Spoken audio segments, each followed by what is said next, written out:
യേശുവെ നന്ദി, യേശുവെ സ്തോത്രം. എൻ്റെ പേര് ലിജ, ഇതെൻ്റെ ഹസ്ബൻഡ് പ്രസീദ്, ഞങ്ങളുടെ 2 കുട്ടികൾ എൽദോ, സേറ. ഞങ്ങൾ വരുന്നത് പെരുമ്പാവൂർ കുറുപ്പുംപടിയിൽ നിന്നാണ്. അവിടെ സെൻറ്റ് മേരീസ് ജാക്കോബ ഇടവക അംഗങ്ങളാണ്. ഞങ്ങൾ 2 പേരും ദന്തിസ്റ്റാണ്. ഞാനിവിടെ 2019 ഏപ്രിൽ 10 വന്ന് ഉടമ്പടി എടുക്കുന്നത്. പക്ഷേ അതിനു മുന്നേ 2016 തന്നെ പരിശുദ്ധ അമ്മ എൻ്റെ ജീവിതത്തിൽ വലിയൊരു അത്ഭുതം നടത്തി തരികയുണ്ടായി. 2016 എനിക്ക് ദേഹം മുഴുവനും വേദനയും അതുപോലെ തന്നെ ജോയിൻറ്റ് പെയിനൊക്കെ ഉണ്ടായി. അങ്ങനെ പോയി ചെക്ക് ചെയ്തപ്പം ആലുവ രാജഗിരി ഹോസ്പിറ്റലാണ് ചെക്ക് ചെയ്തത്. അപ്പം SLE ആണെന്ന് പറഞ്ഞു, സിസ്റ്റമിക് ലൂപ്പസ് എറിത്തിമറ്റോസ്. അപ്പോൾ അതിന് നമുക്ക് ട്രീറ്റ്മെൻറ്റ് എന്ന് പറഞ്ഞാൽ ലൈഫ് ലോങ് സ്റ്റിറോയിഡ് കഴിക്കുക, അല്ലാതെ അത് കംപ്ലീറ്റ് ക്യൂർ ഒന്നും ആവത്തില്ല, ലൈഫ് ലോങ് കഴിക്കാം. പക്ഷെ ശരിക്കും വിഷമമായി. അങ്ങനെ അവർ ഫർദർ ട്രീറ്റ്മെൻറ്റിന് വേണ്ടി റുമറ്റോളജിസ്റ്റിൻ്റെ അടുത്തേക്ക് വിട്ടു. പക്ഷേ അന്ന് യാദൃശ്ചികമായി ഞാനിങ്ങനെ ബസ്സിൽ സഞ്ചരിക്കുമ്പോൾ എനിക്ക് കൃപാസനം പത്രം കിട്ടി. ഞാൻ അന്നാണ് ആദ്യമായി കൃപാസനം എന്ന് കേൾക്കുന്നത്. ആലപ്പുഴയിലാണെന്നറിയാം, വേറെ ഒന്നും അറിയാൻ പാടില്ല. ഞാൻ ആ പത്രം നോക്കി ഒരുപാട് സൗഖ്യം അത്ഭുതങ്ങളൊക്കെ കണ്ടു. ഞാൻ പത്രം വെച്ച് പ്രാർത്ഥിച്ചു. അവിടെ പോയി റുമറ്റോളജിസ്റ്റിൻ്റെ അടുത്ത് പോയി ചെക്ക് ചെയ്തപ്പോൾ SLEയുടെ ഒരു ലക്ഷണവും ഇല്ല, വെറും വൈറ്റമിൻ D ഡെഫിഷ്യൻസി ആണെന്ന് പറഞ്ഞു. ഒരു 6 months ട്രീറ്റ്മെൻറ്റ് എടുത്ത് കംപ്ലീറ്റ് ആയിട്ട് അസുഖം മാറി. പിന്നീട് ഞാൻ 2019 ഏപ്രിൽ 10 ഇവിടെ ഞാനും മോനും കൂടെയാണ് വന്ന് ഉടമ്പടി എടുക്കുന്നത്. അതിലൊന്നാമത് ഞാൻ വെച്ച നിയോഗം, എനിക്കൊരു മോളുടെ 2ാമത്തെ ഡെലിവറിക്ക് ശേഷം എൻ്റെ കാലും കൈയൊക്കെ അലർജിയുടെ ചൊറിച്ചിലുണ്ടായിരുന്നു. അതൊരു വല്ലാത്തൊരു ബുദ്ധിമുട്ടായിരുന്നു. അപ്പോൾ ഉടമ്പടിക്ക് ശേഷം എല്ലാ ദിവസവും പ്രത്യക്ഷീകരണ ഉടമ്പടി പ്രാർത്ഥനയെ ചൊല്ലുന്ന സമയത്ത് ഉടമ്പടി തൈലം, നേർച്ചവസ്തുവായി ഉടമ്പടി തൈലം തേച്ച് പ്രാർത്ഥിച്ചു. 1 മാസത്തിനുള്ളിൽ അത് അങ്ങനെ ഒരു അലർജി ഉണ്ടെന്ന് പോലും അറിയാതെ അത് പൂർണ്ണമായും സൗഖ്യപ്പെട്ടു. 2ാമതായിട്ട് ഞാൻ വെച്ചത്, ഇവിടെ വരുന്നതിന് മുന്നേ എൻ്റെ അമ്മയ്ക്ക് യൂട്രസിലൊരു ഗ്രോത്ത് ഉണ്ടായി. അപ്പോൾ അത് റിമൂവ് ചെയ്തു. അതിൻ്റെ എല്ലാ ട്രീറ്റ്മെൻറ്റൊക്കെ കഴിഞ്ഞ സമയമാണ്. അപ്പോൾ കൂടുതൽ പിന്നീട് വീണ്ടും ചെക്കപ്പിന് പോകേണ്ട സമയമൊക്കെ ആവുമായിരുന്നു. അപ്പോൾ ഞാൻ അതിനു വേണ്ടി ഇനി ഒരു ചെക്കപ്പിൽ യാതൊരു കുഴപ്പവും കാണരുതെന്ന് ഉടമ്പടി 2ാമത് വെച്ചത്. ഇതിപ്പം അമ്മയ്ക്ക് 3 ചെക്കപ്പ് കഴിഞ്ഞു, യാതൊരു കുഴപ്പമില്ല. അമ്മ പഴയതിലും നല്ല എനർജറ്റിക്കായിട്ട് അമ്മയുടെ നോർമൽ ലൈഫിലേക്ക് തിരിച്ചു വന്നു. അത് വലിയൊരു അത്ഭുതമാണ്. 3ാമത് വെച്ചത് മോനിപ്പം 11.5 വയസ്സായി. മോന് വളരെ ചെറുപ്പം തൊട്ട് തന്നെ കോൺസ്റ്റിപ്പേഷൻ, അതൊരു സിവിയർ കോൺസ്റ്റിപ്പേഷൻ ആയിരുന്നു. ഞങ്ങൾ പല ഡോക്ടേഴ്സിനെയും ചെറുപ്പം തൊട്ടേ കാണിക്കും. അവർ മെഡിസിൻസൊക്കെ തരുമ്പോൾ ഓക്കെ ആവും, വീണ്ടും പഴയതുപോലെ തന്നെ. അങ്ങനെ കുറച്ച് വലുതാകുമ്പോൾ ശരിയായിക്കോളും എന്നാണ്. പക്ഷേ വലുതാവും തോറും പ്രശ്നം കൂടുതൽ കോംപ്ലിക്കേറ്റഡ് ആവില്ലാതെ സംഭവം മാറുന്നില്ലായിരുന്നു.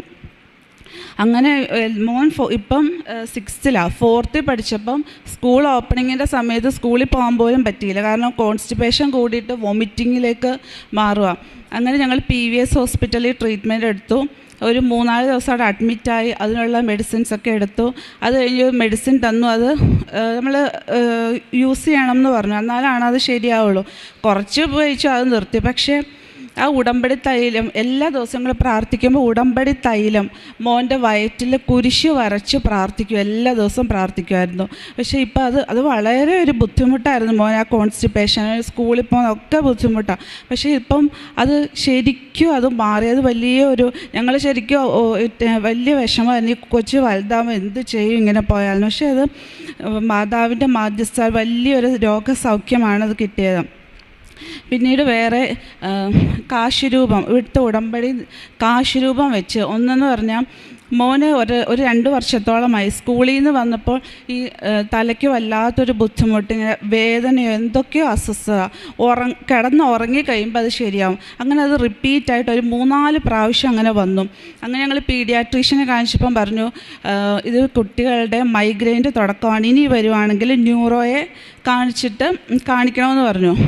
അപ്പം ഞാൻ കൺസൾട്ടിങ് റൂമിൽ നിന്ന് ഇറങ്ങി അവിടെ മുതൽ വീടെത്തുന്നത് വരെ കാശുരൂപം വെച്ച് പ്രാർത്ഥിച്ചുകൊണ്ടേയിരുന്നു മോൻ്റെ തലയിൽ ഇങ്ങനെ തൊട്ട്. പക്ഷെ അത്ഭുതം പോലെ ഒരു പ്രാവശ്യം പോലും പിന്നീട് ആ തലയുടെ ബുദ്ധിമുട്ട് വന്നിട്ടില്ല. പിന്നീടുള്ളതെന്ന് പറഞ്ഞാൽ ഇവർക്ക് 2 പേർക്കും ഇവിടുന്ന് കിട്ടിയ മാതാവിൻ്റെ ലോക്കറ്റ് 2 പേരുടെ കഴുത്തിലും അന്ന് മുതലേ ഇട്ട് കൊടുത്തിട്ടുണ്ട്. അപ്പം മോള് ഇപ്പം 1.5 വർഷം മുന്നേ മോളന്നേരം ഈ മോളിൽ റൂമിലേക്ക് സ്റ്റെപ്പ് കയറി വരിക. അവിടെ നിന്ന് വെച്ചാൽ ഈ 2 സ്റ്റെപ്പ് ഈ ഇടയ്ക്കൂടെ ശരിക്കും താഴേക്ക് അങ്ങ് പോകും. അതുപോലത്തെ ഒരു ടൈപ്പാണ് സ്റ്റെപ്പിൻ്റെ 2 സൈഡും.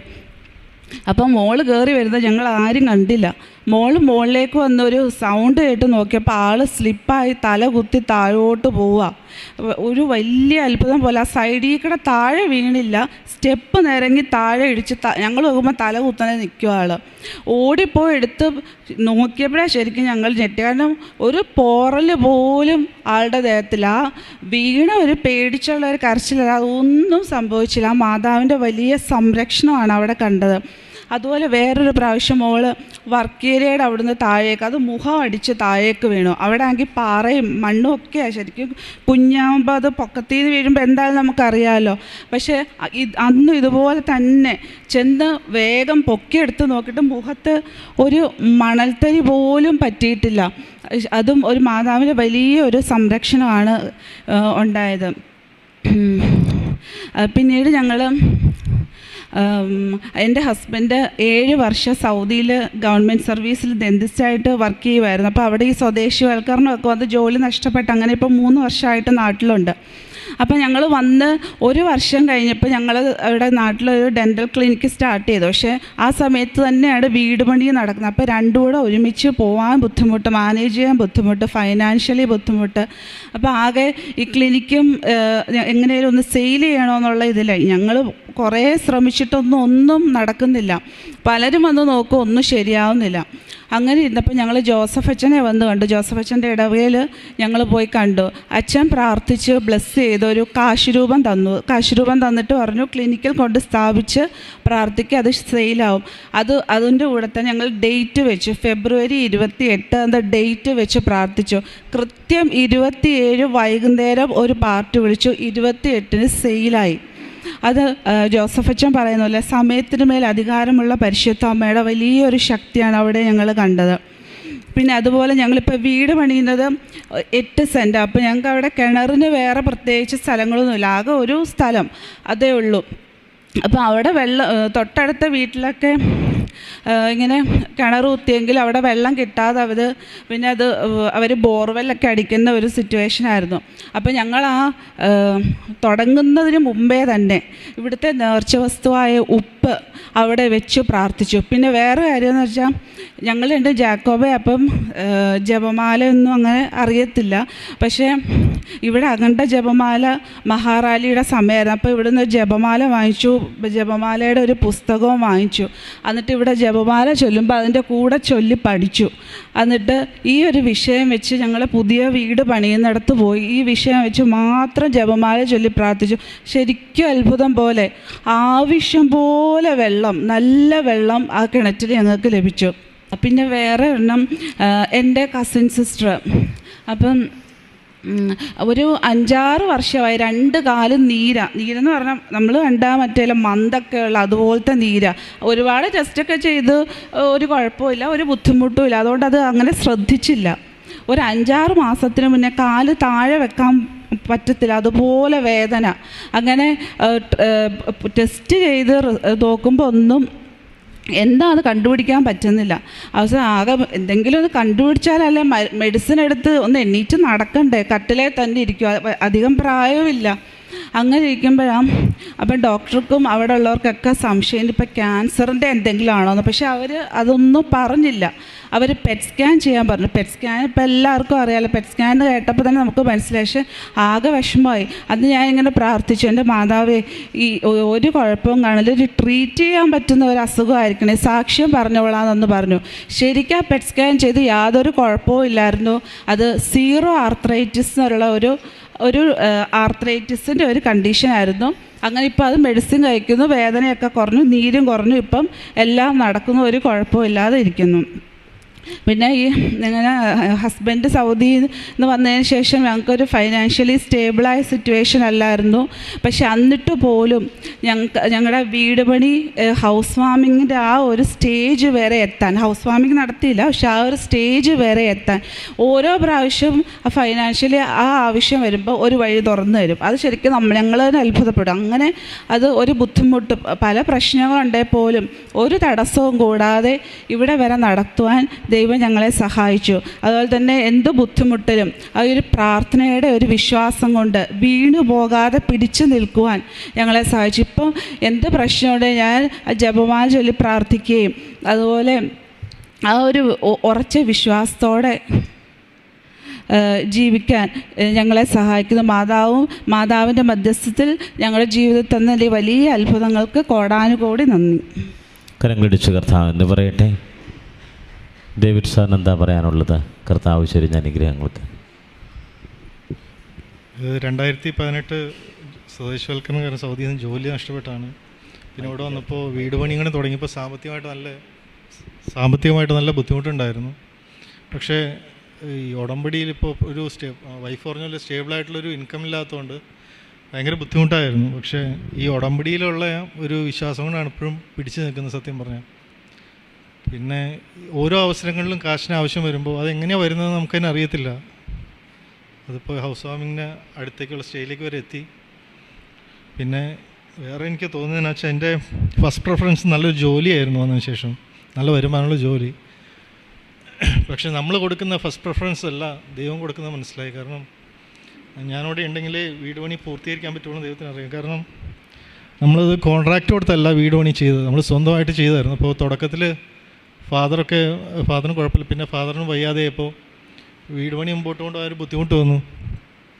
പക്ഷേ അതിപ്പോൾ ദൈവം സഹായിച്ചത് ഹൗസ് വാമിൻ്റെ അടുത്ത് വരെ എത്തി. പിന്നെ എൻ്റെ ഒരു കസിന് അവർ ജർമ്മനിക്ക് എക്സാമൊക്കെ പാസ്സായി വിസ വരാൻ വേണ്ടി കാത്തിരിക്കുകയായിരുന്നു. അപ്പോൾ മാസങ്ങളോളം വെയിറ്റ് ചെയ്തിട്ടും ഒന്നും ആവുന്നില്ല. അപ്പം അങ്ങനെ ഒരു ദിവസം ഞാൻ അവരുടെ വീട്ടിൽ പോയപ്പോഴാണ് അവരോട് ഞാൻ ഇങ്ങനെ പറയുന്നത്, പ്രേക്ഷിത വേല ചെയ്യണമെന്ന് പറഞ്ഞുകൊണ്ട് അവിടെ ചെന്നപ്പോൾ അവരോട് പറഞ്ഞു, ഇങ്ങനെ കൃപാസനം എന്നുള്ളൊരു മാതാവ് പ്രത്യക്ഷപ്പെട്ട സ്ഥലമുണ്ട് ആലപ്പുഴയിൽ, നിങ്ങൾ പോയി പ്രാർത്ഥിച്ചാൽ മതി. അപ്പം അങ്ങനെ ഇവിടെ വന്ന് പ്രാർത്ഥിച്ചു. വളരെ താമസിയാതെ തന്നെ അവർക്ക് ജർമ്മനിക്കുള്ള വിസ വന്നു, അവർ പോയി. അപ്പോൾ മാതാവിൻ്റെ മധ്യസ്ഥതയിലൂടെ ഈശോ തന്ന അനുഗ്രഹങ്ങൾക്ക് നന്ദി പറയുന്നു. എൻ്റെ മെയിനായിട്ടുള്ളൊരു ആവശ്യം എന്ന് പറഞ്ഞാൽ നല്ല ജോലിയായിരുന്നു. അത് ഉടനെ തന്നെ മാതാവിൻ്റെ മധ്യസ്ഥയാൽ ദൈവം തരുമെന്ന് ഉറച്ചു വിശ്വസിക്കുന്നു. ഇത്രയൊക്കെ സഹായം തന്ന ദൈവത്തിനും മാതാവിനും കോടാനുകോടി നന്ദി പറയും. കരങ്ങളടിച്ച് കർത്താവ് എന്ന് പറയട്ടെ, ശക്തമായി കൈയടിച്ച് ദൈവത്തിനെന്ന് പറയട്ടെ. പ്രിയമുള്ളവരെ, വളരെ അത്ഭുതകരമായ ഇടപെടലാണ്. ഒന്ന് SLE, സിസ്റ്റമാറ്റിക് ലൂപ്പസ് എർത്ത്മാച്ച്, അത്ഭുതകരമായിട്ടാണ് ഈശോ സൗഖ്യപ്പെടുത്തിയിരിക്കുന്നത്. അലർജി രോഗം, അത് പ്രത്യക്ഷീകരണ പ്രാർത്ഥന ചൊല്ലി ഉടമ്പെടുത്ത 2 കാര്യങ്ങളാണ്. ഒന്ന് വിട്ടുമാറാത്ത അലർജിയാണ്, അത് പ്രത്യക്ഷീകരണ പ്രാർത്ഥന ചൊല്ലി ഉടമ്പെടുത്തൈലം പൂശി പ്രാർത്ഥിച്ചു, കർത്താവ് സൗഖ്യപ്പെടുത്തും. അതുപോലെ തന്നെ യൂട്രസിലുണ്ടായ വെക്കുന്നത് ഗ്രോത്ത്, അത് ഈശോ സൗഖ്യപ്പെടുത്തി. കോൺസ്റ്റിപ്പേഷൻ, അതും ഉടമ്പെടുത്തൈലം വിശ്വാസ പ്രമാണം ചൊല്ലി ഉപയോഗിച്ച് പ്രാർത്ഥിച്ചപ്പോഴാണ്. പിന്നെ ഡേറ്റിട്ടുള്ള പ്രാർത്ഥന, അത് കൃപാസനം ആരാധനയുടെ ഒരു മുഖ്യ ഘടകമാണ്. അച്ഛൻ ആരാധന മധ്യേ പറയാറുണ്ട്, നിങ്ങളുടെ ആവശ്യങ്ങൾ തമ്മിൽ ഡേറ്റ് ഇടാൻ.